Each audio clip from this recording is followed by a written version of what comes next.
How to download AutoCAD in laptop. Autodesk has officially launched the latest AutoCAD 2025 version. In this guide, I'll walk you through the steps on how you can download and install it quickly.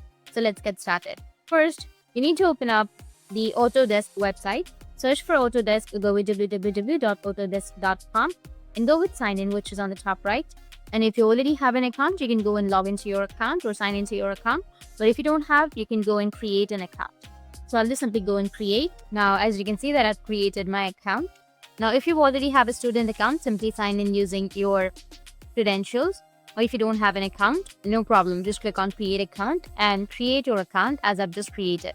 Fill in your email ID, insert a strong password, accept the terms and conditions, hit the create account, and you're good to go.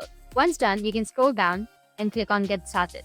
Now, under AutoCAD, creating a student account is easy. All you need to do is fill in a few details.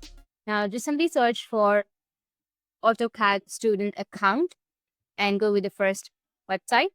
And here you need to go with the student section. Scroll down, go with the student plan, select your education role, country, and type of institute, then enter your institution's name, date of birth, enrollment date, and graduation date. After that, confirm your details and upload a valid document like your college ID card. Once uploaded, hit the submit and close the window. After installing AutoCAD 2025, you can just simply click on Get Product under AutoCAD to access the 2025 version.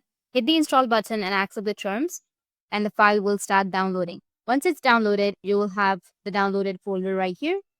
It will be downloaded. You can double click on the downloaded folder and it will start the installation process. That's it. If you have any questions, feel free to comment below.